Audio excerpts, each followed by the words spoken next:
আমি জোশুয়া, ফিলিপাইনের নাগরিক, এবং তার আগে আমি জানাতে চাই, শত শত বছর আগে ফিলিপাইনের বেশিরভাগ ছিল মুসলিম এবং স্পেনীয়রে আসার আগে। এখন আমরা বেশিরভাগই খ্রিস্টান, বেশিরভাগ ক্যাথলিক।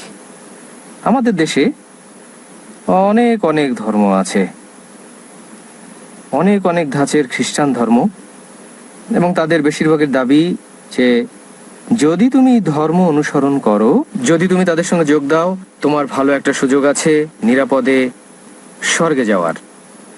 এবং আমি একজন ক্যাথলিক, যদিও আমি মনে করি ধর্ম কেবল একটি গাইড, সেটা ধর্ম নয় যা আপনাকে বাঁচাতে পারে।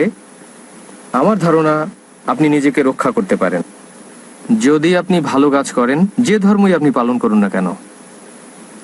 তাই আমার প্রশ্ন, ইসলাম কি এসব ধর্মের মতোই একই রকম দাবি করে একক সত্য ধর্ম হওয়ার, যে যদি আপনি ইসলাম কবুল করেন আপনার একটা ভালো সুযোগ আছে স্বর্গে যাওয়ার? এটা হচ্ছে আমার প্রথম প্রশ্ন। এবং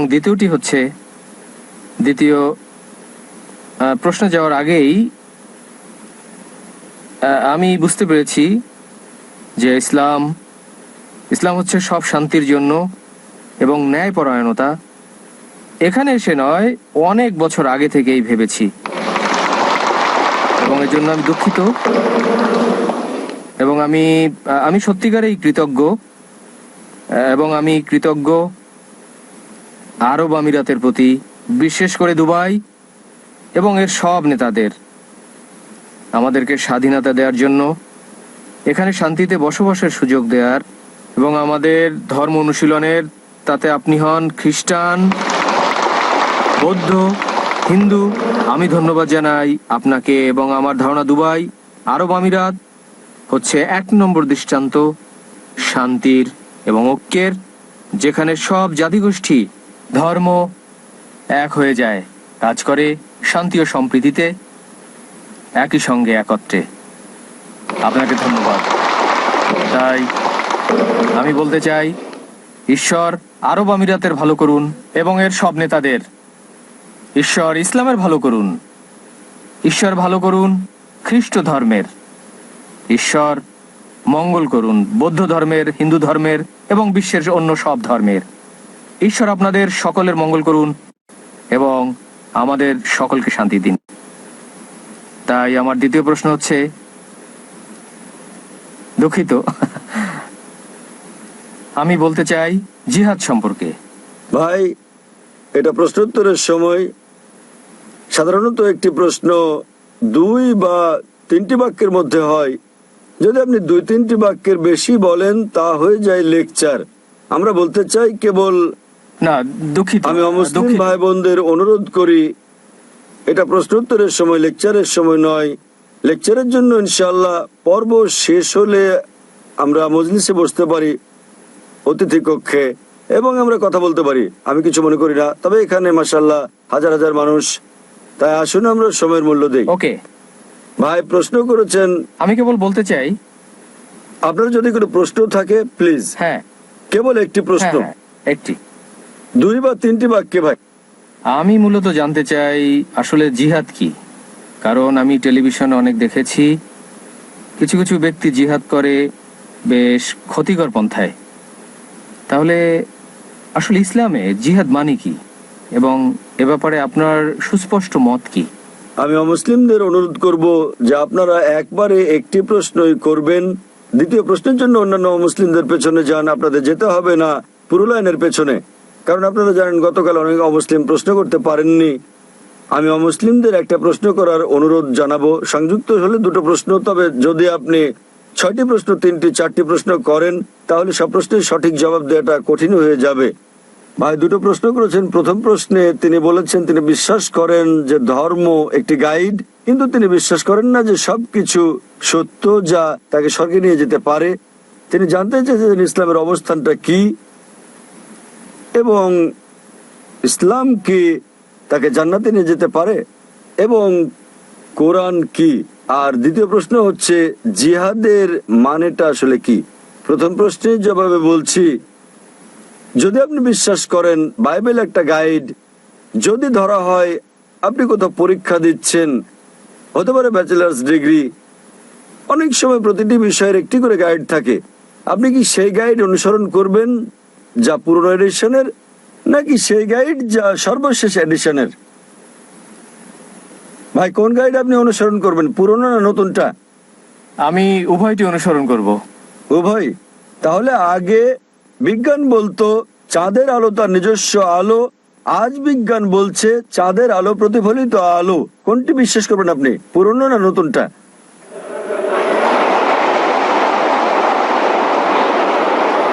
ভাই, আপনি ফিলিপাইনের লোক, আমি ভেবেছিলাম ফিলিপিনোরা জ্ঞানী মানুষ। আপনি কোনটা মানবেন, পুরনো না নতুন? আগে মানুষ মনে করতো পৃথিবী চ্যাপ্টা, তারা প্রয়োজন না হলে দূরে যেত না, পড়ে যাবে বলে। আজ বিজ্ঞান বলছে পৃথিবী ডিম্বাকৃতির। আপনি কোনটা বিশ্বাস করবেন, চ্যাপ্টা না ডিম্বাকৃতি? ও ভাই, কোনটা? আসলে আমি নতুনটি অনুসরণ করব। যদি পুরনোটা সঠিক হয় কোনো সমস্যা নেই। অনেক সময় কিছু জিনিস আছে যার পুরনোটাই সঠিক, তাই যদি আপনি দুটো তুলনা করেন, যদি আপনি অভিন্নতা পান, পুরনোটার অংশ বিশেষ নিতে পারেন এবং নতুনটা পুরোপুরি মানবেন। তবে আপনাকে যাচাই করতে হবে নতুনটা সঠিক কি না। ভাইয়ের আগের প্রশ্ন অনুযায়ী কিভাবে আপনি জানবেন এই গাইডটি সত্য বলছে? আমি আপনাকে বলবো, বর্তমানে বিজ্ঞানের সহায়তায় আমরা প্রমাণ করতে পারি কেবলমাত্র একটি ধর্মগ্রন্থ যেটি 100% সঠিক এবং প্রতিষ্ঠিত বৈজ্ঞানিক তথ্যের সঙ্গে মিল রয়েছে, এটা হচ্ছে কোরআন। তাই এর উপর ভিত্তি করে যদি আপনি ভুল গাইড অনুসরণ করেন, নাও হতে পারেন আপনি পরীক্ষায় সফল। এই দুনিয়া ভাই পরকালের জন্য একটা পরীক্ষা। আল্লাহ কোরআনে বলেছেন সূরা মুলক অধ্যায় নম্বর 67 আয়াত নম্বর 2, আল্লাযী খালাকাল মাউতা ওয়াল হায়াতা, তিনি আল্লাহ যিনি সৃষ্টি করেছেন জীবন ও মৃত্যু পরীক্ষার জন্য তোমাদের মধ্যে কর্মে কে উত্তম। তাহলে যখন আপনি পরীক্ষায় অবতীর্ণ হন, আপনাকে অবশ্যই সঠিক গাইড পড়তে হবে। আর সর্বশেষ এবং চূড়ান্ত গাইড মানুষের জন্য হচ্ছে মহিমান্বিত কোরআন।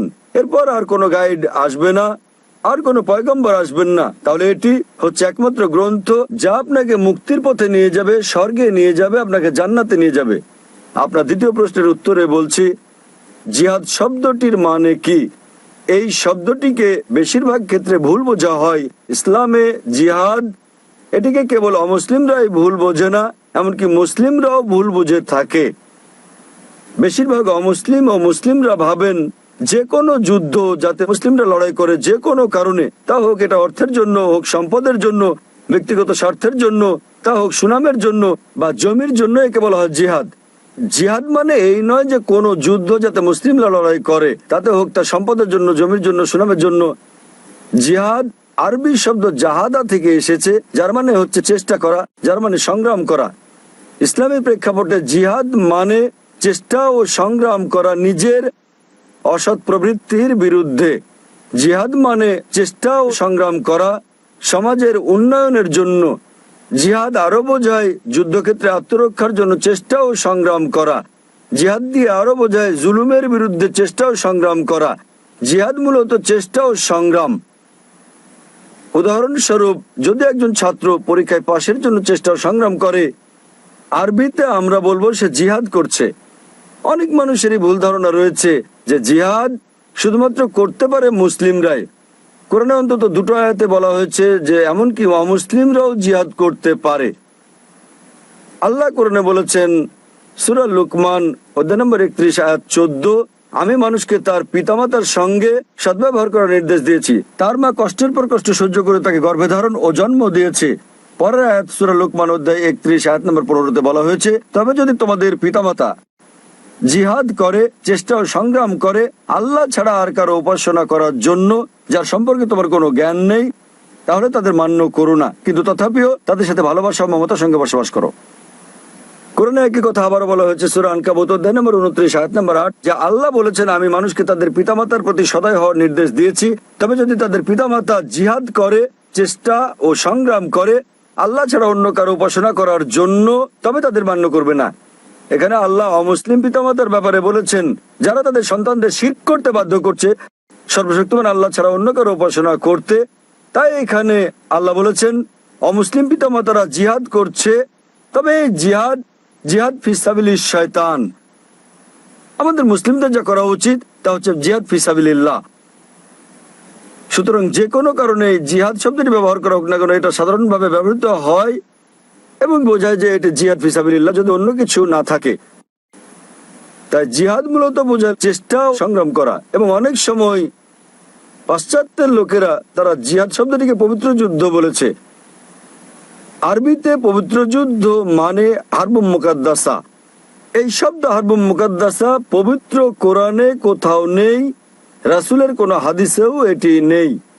এই পবিত্র যুদ্ধ কথাটি প্রথম ব্যবহার করা হয় ক্রুসেডারদেরকে বোঝাতে।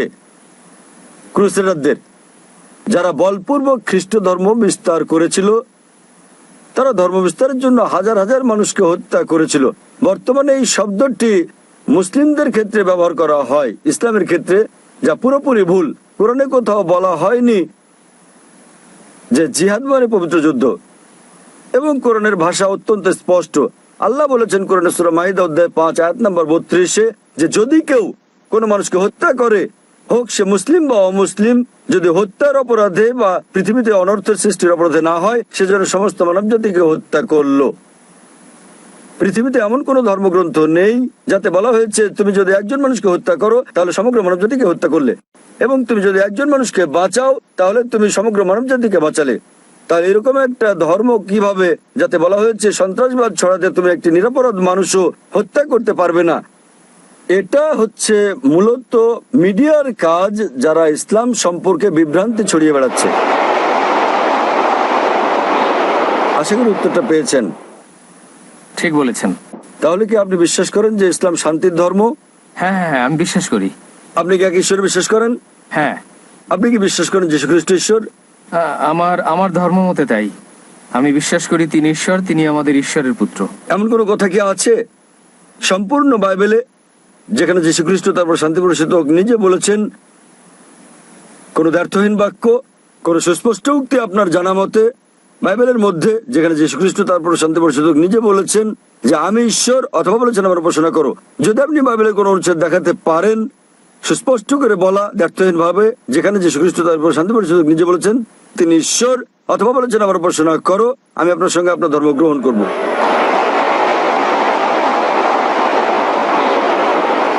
ভাই, আপনি কি পারবেন বাইবেল থেকে একটা দ্ব্যর্থহীন উক্তি বের করে দেখাতে আমাকে, যেখানে যীশু খ্রিস্ট তারপর শান্তি প্রসাদ নিজে বলেছেন যে তিনি ঈশ্বর? কেবল একটি, দুটি নয়। আমি একজন ছাত্র বাইবেলের। ভাই, আপনি কি বাইবেল পড়েছেন? আমি সত্যি বলতে চাই, আমি বাইবেল বিষয়ে সচেতন নন। তো কিভাবে আপনি আপনার ধর্ম অনুসরণ করছেন যেখানে আপনি বাইবেলই পড়েননি? আমি পড়েছি বাইবেল, এবং আমি আপনাকে বলছি একটিও দ্ব্যর্থহীন বাক্য খুঁজে পাবেন না সম্পূর্ণ বাইবেলে যেখানে যীশু খ্রিস্ট বা ইসলাম নিজে বলেছেন তিনি ঈশ্বর কিংবা তার উপাসনা করতে। আপনি বাইবেল পড়ে দেখবেন যীশু খ্রিস্ট বা ইসলাম নিজে বলেছেন, এটা উল্লেখ আছে গসপেল অফ জন অধ্যায় নম্বর 14 অনুচ্ছেদ নম্বর 28। তিনি বলেছেন আমার পিতা আমার চেয়ে মহান। গসপেল অফ জন অধ্যায় নম্বর 10 অনুচ্ছেদ নম্বর 29। আমার পিতা সবার চেয়ে মহান। গসপেল অফ ম্যাথিউ অধ্যায় নম্বর 12 অনুচ্ছেদ নম্বর 28। আমি শয়তানকে তাড়িয়ে দেই ঈশ্বরের আত্মার সাহায্যে। গসপেল অফ লুক অধ্যায় নম্বর 11 অনুচ্ছেদ নম্বর 20। আমি ঈশ্বরের আঙ্গুলের সাহায্যে শয়তানকে তাড়িয়ে দেই। গসপেল অফ জন অধ্যায় নম্বর 5 অনুচ্ছেদ নম্বর 30। আমি নিজে নিজে কিছু করতে পারি না, আমি যেমন শুনি তেমন বিচার করি, আর আমার বিচার সঠিক। আমি আমার ইচ্ছা পূরণ করি না, বরং আমার পিতার ইচ্ছা পূরণ করি। যে কেউ যদি বলে যে আমি আমার ইচ্ছা পূরণ করি না বরং সর্বশক্তিমান ঈশ্বরের ইচ্ছা পূরণ করি, সে মুসলিম। যীশু খ্রিস্ট ইসলাম ছিলেন একজন মুসলিম, এটা পরিষ্কার উল্লেখ আছে বুক অফ অ্যাক্টস অধ্যায় নম্বর 2 অনুচ্ছেদ নম্বর 22। হে ইসরায়েলগণ, শোনো, এই নাজারেথের যীশু ঈশ্বর মনোনীত ব্যক্তি তোমাদের মধ্যে হতে বিস্ময় মজেজা ও নিদর্শন সহ যা ঈশ্বর তাকে দিয়ে করেন, তোমরা তার সাক্ষী। ঈশ্বর মনোনীত ব্যক্তি তোমাদের মধ্যে হতে ঈশ্বর নন, তোমাদের মধ্যে ঈশ্বর মনোনীত ব্যক্তি বিস্ময় মজেজা ও নিদর্শন সহ যা ঈশ্বর তাকে দিয়ে করেন এবং তোমরা তার সাক্ষী। তাহলে যখন এটা বাইবেলে পরিষ্কার ভাবে উল্লেখ আছে যীশু খ্রিস্ট ইসলাম ছিলেন ঈশ্বরের একজন পয়গম্বর কিন্তু ঈশ্বর নন, তাহলে কিভাবে আপনারা বিশ্বাস করেন তিনি ঈশ্বর? কারণ এটা হচ্ছে আমাদের ধর্মের শিক্ষা। কেউ আপনাকে শিখিয়েছেন? যদি কেউ আপনাকে শেখায় 2 + 2 = 5, আপনি কি তা বিশ্বাস করবেন? হ্যাঁ কি না? না না না। এখন আমি আপনাকে অনেকগুলো উদ্ধৃতি দিচ্ছি বাইবেল থেকে, আপনার কি ধারণা আমি মিথ্যে বলছি? হতে পারে। হতে পারে। তাহলে আমি আপনাকে অনুরোধ করব আপনি বাড়িতে যান এবং এই সবগুলো রেফারেন্স পরীক্ষা করুন। গসপেল অফ জন অধ্যায় 14 অনুচ্ছেদ নম্বর 28, গসপেল অফ জন অধ্যায় 10 অনুচ্ছেদ নম্বর 29, গসপেল অফ ম্যাথিউ অধ্যায় 12 অনুচ্ছেদ 28, গসপেল অফ লুক অধ্যায় 11 অনুচ্ছেদ 20, গসপেল অফ জন অধ্যায় 5 অনুচ্ছেদ 30। এবং আপনি আমার ডিভিডি নিয়ে যান, বিষয় ইসলাম ও খ্রিস্ট ধর্মের মধ্যে সাদৃশ্য সমূহ, ভুরি ভুরি রেফারেন্স রয়েছে সেখানে, যা প্রমাণ করে যে যীশু খ্রিস্ট তারপর শান্তি পরিষদক নিজে বলেছেন যে তোমরা অনুসরণ করো শেষ পয়গম্বর নবী মোহাম্মদ সাল্লাল্লাহু সাল্লামকে, এবং ইনশাআল্লাহ আপনি আরো ভালো খ্রিস্টান হবেন। আমি বিশ্বাস করি যে আমরা মুসলিমরা খ্রিস্টানদের চেয়েও ভালো খ্রিস্টান, কেননা আমরা যীশু খ্রিস্টের তারপর শান্তি পরিষদক সত্যিকারের শিক্ষা বিষয় অনুসরণ করি তথাকথিত খ্রিস্টানদের চেয়ে।